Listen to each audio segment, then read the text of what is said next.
Često sugrađani dolaze u apoteku i traže savjet kako koji lek da kombinuju i koje namirnice u stvari ne prijaju određenoj terapiji.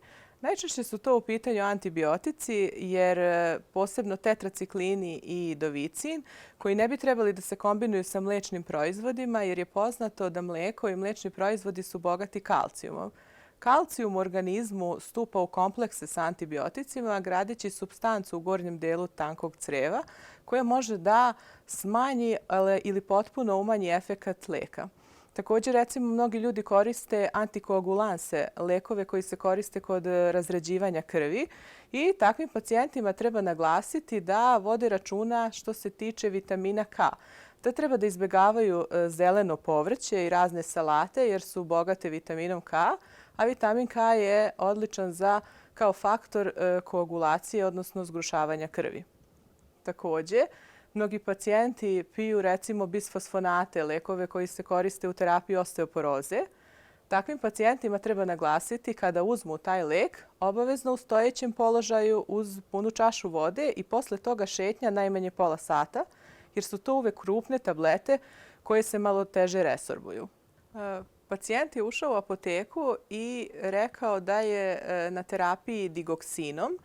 Ima 60 godina i već neko duže vreme koristi digoksin. Digoksin je lek koji se koristi kod srčanih smetnji i kod poremećaja ritma srca. I pošto je čuo od komšije da komšija koristi vitamin D, on je također to zatražio. Vitamin D, odnosno holekalciferol, poznato je da u organizmu, to jeste u našem telu, stvara povećane količine kalcijuma, a kalcijum pospešuje dejstvo digoksina.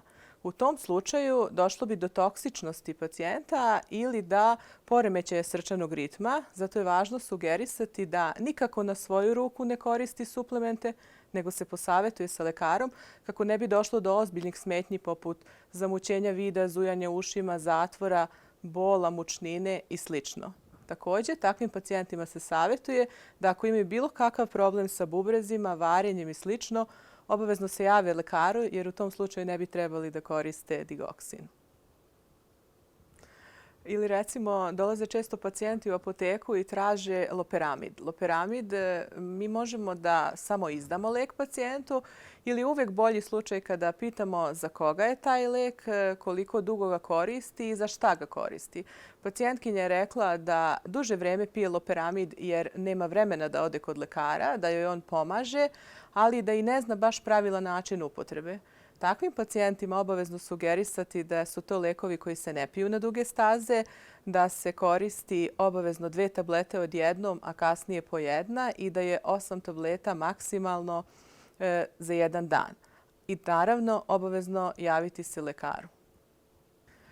Mi kao zdravstveni profesionalci smo tu da u svakom trenutku saslušamo pacijente, damo savjet i ukažemo na nefarmakološke mere.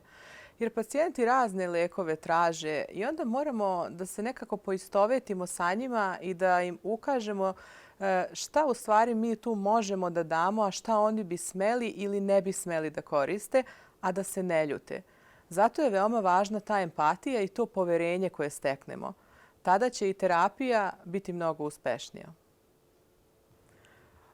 U današnje vreme, kada je mnogo inovacija u svetu farmacije, mi treba sa svojim kolegama stalno da razmenjujemo iskustva, a tu je i MyPharmaSpace platforma kada možete u svakom trenutku u segmentu, na primjer, slučajevi iz prakse, da vidite sa čim se mi u stvari svakodnevno susrećemo.